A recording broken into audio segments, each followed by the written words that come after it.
Not my music. Hey, love. Just give me a second, guys. I should have had this all turned off. Alright. I'm going to share. In just a minute, guys. I'd like to get some people on here. We want some prayer this morning. Let me turn that music down so we can see. Morning, guys. I hope your 2019 is going well. I know I've been working really hard. Continue to work every single day. I try to help as many people as I can. I try to work and trying to make a difference. Let's see. I don't know why I try to do this without glasses. So, what I'd like to share with you guys today, I know I've been talking about my treatment center, but I'd like to share with you. I want to drive around and share with you a little bit of what I'm looking at. And my daughter and I yesterday met with the city, three of the main people for approving my building. I have to get the approval in order to put in for the grant money. So I'm really excited, guys. We found the building. Let me show you and turn it around. Here's my building. Isn't that beautiful? It's got an outdoor fenced-in area. I'm going to drive around so you can see it. All right? I'm going to show it to you. I'm going to show you the outside of it, and then I'm going to let you look. Okay, so this building, guys, here's the front end of it. It's a full open building inside. Okay, so inside of there is completely open. All right, there's a back entrance. All right, and then you've got over here, all of this space here. Now, understand, all of this is open inside the building. Then out here, under here, is all fenced in. That's where we're going to have the outdoor events, pavilion area. We're fenced in, picnic tables and stuff. We have all of this parking here. All of this would be mine. Okay. Again, we got all this fenced in area. See all that? All the way back here. Look at this building. Is this not the most beautiful building you ever saw? Okay. And then, of course, the loading bays. Very beautiful building. I've got the whole back here. I want you to see this. I want you to see that I'm working hard, okay? Here's this part of the building. Now, this here is an actual cooler area because we're going to have a concession stand. So there's like a refrigerator cooler area. Uh-oh, looks like somebody's getting into the fuse box. All right, now I'm going to drive up here, and I'm going to let you look inside the building. I think we can see inside the building on this side, okay? Let me get out so you can see the inside of the building, okay? Give me just a second, guys. I want you to see the inside of this building, all right? So you can be praying for me and stuff. We're thinking about doing a whole lot of stuff, okay? I want to see if you guys can see inside that building. See how nice and open it is in there? See how all the way across?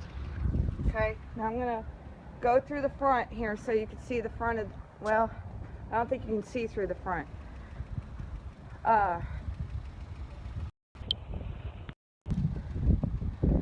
Hold on. Alright, so that is the building that, Lord willing, I'm going to try to purchase. Not rent it. We're going to try to purchase it, guys, okay? Because when you get grant money, it's better to purchase than it is to rent, okay?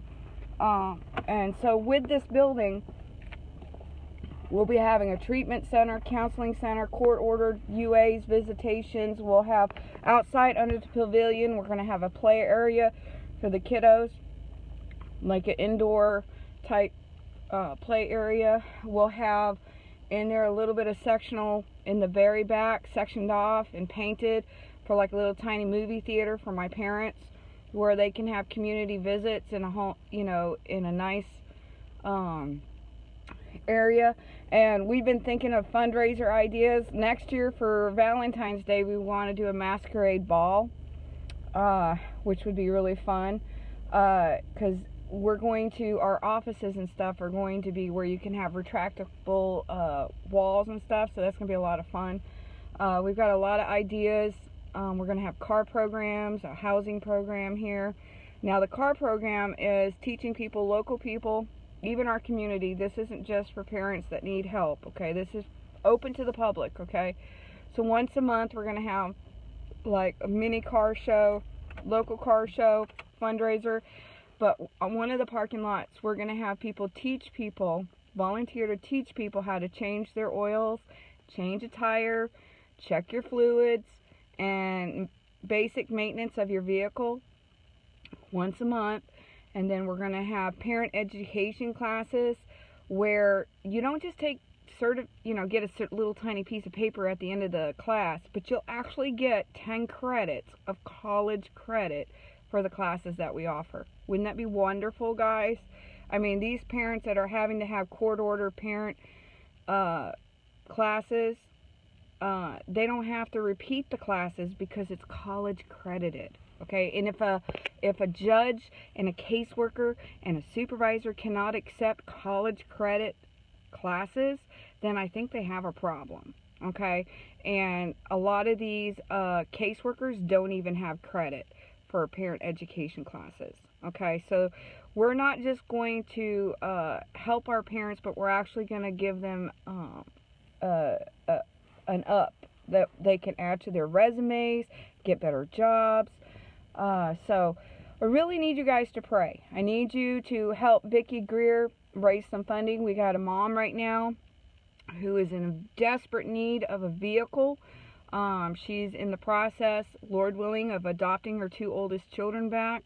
Now, it's a sad story, but it's a happy ending in a sense. This mom, and she shared her story on my Facebook. This isn't fictitious, so all your haters out there that want to lie. But listen, this young mom knew that she couldn't raise her 2 oldest children in the way that she was living. And she knew that she wasn't ready to raise children, so she terminated her rights willingly to her mother so that if she had another baby down the road, they couldn't take her baby, because I reminded her that if they take her rights from her, she would never be able to have another baby. Okay, and she was very young mom. And so she willingly gave up her rights for her 2 oldest to her mother, to where she could watch them grow up. And sad to say, her mother died, and there's nobody to take the kids in. And so because this mom is doing so well, she's got her own apartment, she's being stable, she has a new baby that she's proven that she can take care of, she's been a really good mom. DFS actually contacted her and asked her if she'd be willing to adopt her 2 oldest children back. Of course, she was like, yeah, absolutely. But she's going to need transportation, guys, because her car is no longer workable. She had to get rid of it. It would cost more to fix. So we're trying to raise money or get somebody to help us donate us a vehicle. So we need some help with that, guys. We need help getting some permits. It's not cheap, guys, to get permits for our building and stuff. So we're needing some fundraising on that. We need lots of prayer. I pray that the grant process will do really well. No, I do not work for CPS.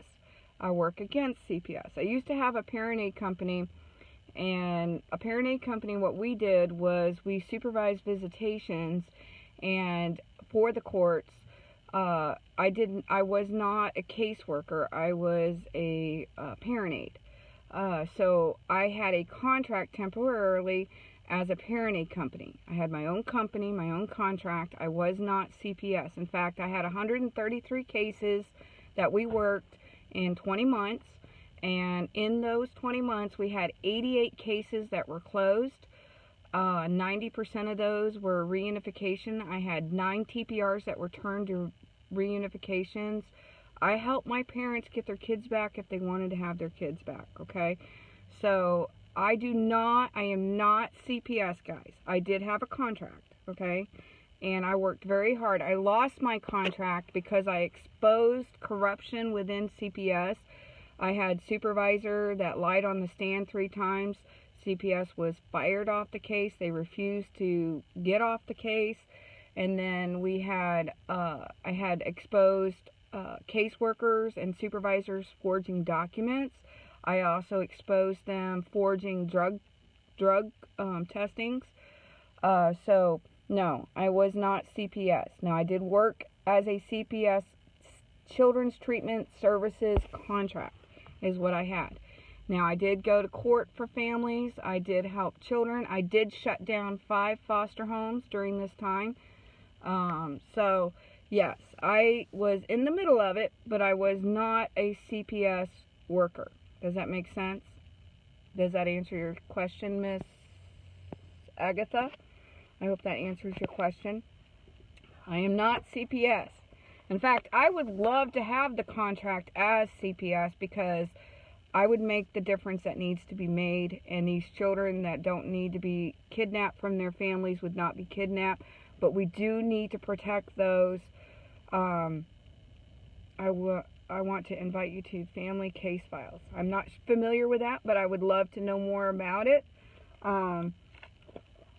But I would like to do is they have extended the foster care here in the state of Missouri for children that are 18 to 26. And then we're wanting to try and get a contract with the state for helping our kiddos. We want to, now this is my building that I want for my treatment center. And then what I'm wanting to do is once we get established and this up and going, I'm wanting to also then put in for housing for the children that are still in foster care from 18 to 26 to mentor them and help them actually be successful, help them get their GEDs, finish high school, help them learn how to drive, actually be a parent to them. Majority of these kiddos, I grew up in foster care, guys. When I got married, I had just learned how to drive. I was in foster care since 3 days old until I was 21. Actually, I had to get permission to get married, and I was married a year before my case was closed, okay? I have a son-in-law who was 21 years old when he married my daughter. He'd never learned how to drive. He was in foster care since he was little, since he was 2. In and out of these lockdown facilities. I want these kiddos not to be in lockdown facilities, guys. They don't need to be in jail. They don't need to be in these facilities. Yes. We're working on, yes, CPS fraud. I have so much evidence against them, guys. I had a guardian ad litem that got so angry because she filed complaint against my company. This is what started the investigation against my company, guys. I spent 10 months in investigation where they couldn't find anything. They investigated all my families and stuff like that. No, I don't have the funds yet, Agatha. What I have done is I have gotten approved for all the federal assistance, and I am getting federal funding. Okay, I got approval to put in for federal funding for my for-profit. 11 million, and for my non-profit 35 million that I can put in for federal grants and stuff. I've worked 7 years to be where I am today, okay, and I want to fight against the CPS fraud. My goal is to find a lawyer to actually be in our building, to reside and work out of our building. Vicki Greer, she's also on this video. Agatha, if you want to talk to her, she is my fundraiser PR. She has willingly taken on that position as my fundraiser. So if you guys want to get together and talk, she's more than happy to share with you what we're doing. She is my fundraiser PR director. She's the one that's heading up all my fundraisers because I have to delegate, guys. There's so much to do. I've been working on the grant proposals and stuff. The very first grant, guys, that I ever put in for, I received it in 3 days. 3 days, guys. Okay, I worked on it for 3 years, but I got it in 3 days. Okay, this I have been working on for 7 years. Okay, this isn't a fly-by-night idea, guys. I've been literally working on this for 7 years.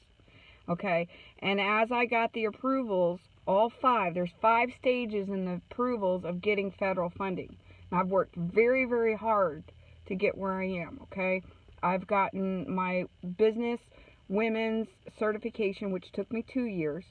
okay? And then my 501c3 took me 6 years to get, okay? So I've been working very, very hard, okay? This isn't a fly-by-night idea. This isn't, oh, I'm going to start my foundation right this second and boom, here I go. Now, I've been working on this for literally 7 years, guys, okay? This isn't a fly-by-night idea, okay? You should see my proposal. It's like that thick, okay? I've been working on all these ideas. My goal is to help our parents be successful. And that's why we had such a good success rate with my parent aid company, because what I would do is sit down with the parents, go over all of their documentation, and say, well, you got to complete this and this and this and this and this and this. Not only are we going to complete that, but we're going to do this. We're going to get your GED. We're going to teach you how to drive. Okay? The last TPR hearing that we had, Miss Agatha, the reason the guardian ad litem got so mad was because this 19-year-old mom, okay, she had a newborn and a 2-year-old. The 2-year-old, they had already set up an adoption for that day as her they expected her TPR to go through. My parent aid taught this client, we taught her how to drive. We helped her get her license. We helped her not get into Section 8, but a rent-to-own home. She's 19, okay? We helped her get into a rent-to-own home, and she was 1 semester away from completing hair school, which was her dream to do. She had a job, a stable job. She'd been clean for 20 months, and she had her child taken because of marijuana, not like hard drugs or anything like that. She's 19 years old. She had grown up a lot within that 20 months. So when we go in there, we always teach our parents to document everything. So anytime that she went for a drug drop, a counseling session, a parent education, anything like that, we had what's called Sign Easy, an app on her phone that whenever she went to go do anything, whether a drug drop, they would have to put their thumbprint on her iPhone and then sign, and it would GPS, date it, and stamp it, and make it a legal document of where she was and what they were signing for.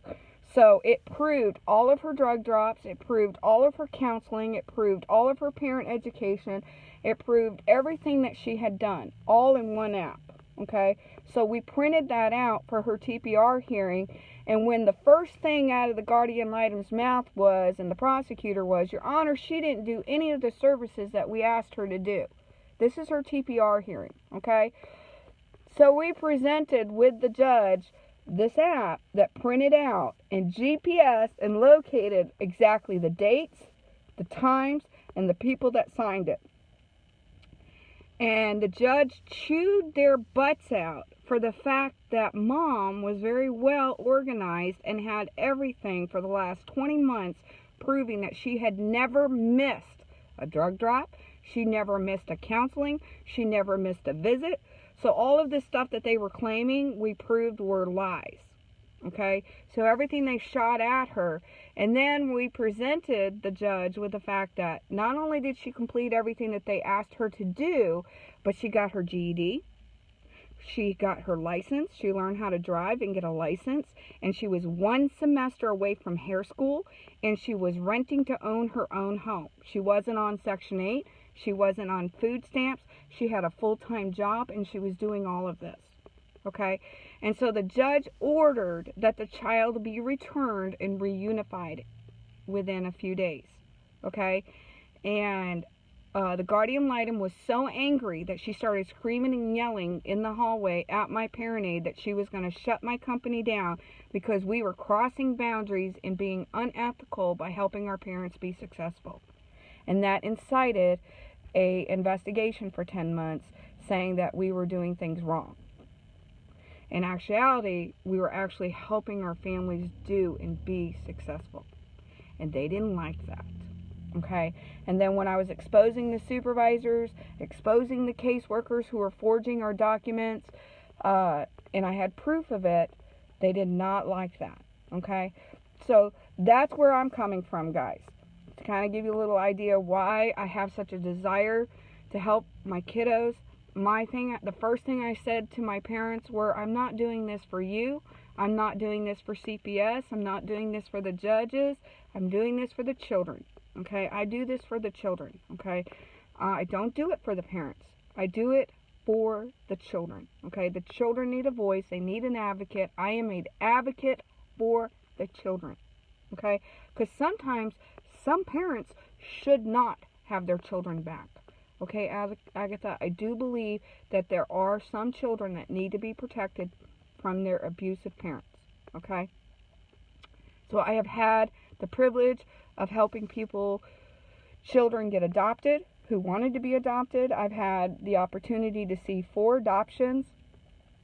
I think it was more than 4 now. Now I think it's like 7 adoptions. And, you know, even the children that are adopted are very grateful and very thankful. The parents were very abusive. So don't misunderstand, guys. I truly believe that our job and our responsibility as advocates is to make sure that when we're helping these families, that we're helping the families that should be helped be reunified. Because there are some families that shouldn't. I don't believe parents can do drugs and raise children. I have a full belief in that. If you can't stop drugs and raise your children, then you should choose drugs or your children. Okay, you can't do both. I'm sorry, I don't believe that you can do both. Okay, it's not wise. So many children get affected by that, and if you choose to have children, I really get upset when these families, all they do is it's a custody battle and they use their children as tools. I don't like that. You know, and I think we need to start really teaching our families how to be families again, because the problem is so many times CPS takes advantage of these broken homes. Okay, we need to reunify these homes before they get to broken. So that's where our counseling ministry comes in at. We're going to do premarital counseling, we're going to do marriage counseling, group counseling, domestic violence counseling. We're going to have support groups. Okay, guys, that's my goal. That's our dream here at this building. We met yesterday with the city. They don't have a problem with it. We do need to pray that Walgreens, they do have some restrictions on this building and what can it be used for, so we need to meet with them. There's a lot of things, guys, that have to go into play in order for everything to work out. But I've been working very diligently, very hard, in making sure that this gets worked out, okay? And I truly believe that this is what God has called me to do. I truly believe that this is my calling. I think everything that I've ever been through, all of the abuse growing up, all of the foster homes, the 13 different foster homes that I was in, the label mentally retarded, traumatized beyond repair was my adoption picture. I truly, truly believe that God has allowed me to go through everything that I have gone through so I can be that advocate for those who are truly needing it. Okay? Absolutely. There are some parents who are truly toxic to themselves as well. And they need help. Okay? Alright, so I don't want to take up your time, guys. I know as parents and as families, children are getting off to school. I always do this right before I have to get home to get my son on the bus. So I just wanted to share this. I want you guys to pray. If you feel led of the Lord to help our ministry and our fundraiser, please check in with Vicki. She started a fundraiser for our ministry, Overcomers Counseling Center Incorporated. That's going to be our building. And then my for-profit, which is the court-ordered UAs and drug drops and hair drops, is Lucinda Pennington, LLC, Parent Aid and Counseling Services. So that's the for-profit, and then the non-profit under a sister company. Okay? I have all my documentation. I am legal. Everything is up and up. All my books are open to the public. And I believe in accountability. That's why DFS couldn't find anything to take my contract for 10 months, because I truly believe in accountability. I have kept every email, every text message, every report, 4,760-something reports that was submitted to Children's Division in the courts. There's nothing that you can find that I do not believe. If I hold my parents accountable, you better believe I'm going to hold myself accountable. Okay? So everything is accountable. I believe in accountability. Just ask Vicki. I believe in holding myself the highest of accountable. So, people, I'm not doing this to try to get rich. I'm doing this to help my families. And trust me, I live on 10% and I give back 90. Okay? So, you ask my parents, I help my parents to do what's right. I will give them the shirt off my back if I need to. The thing is, I have this thing that if they're not willing to do and work and better themselves, I can't help them. Okay? I want to help people that truly want to change, that truly want to make a difference, that truly want to say, hey, you know what I've been doing isn't working, so you know what, let me try what you're doing.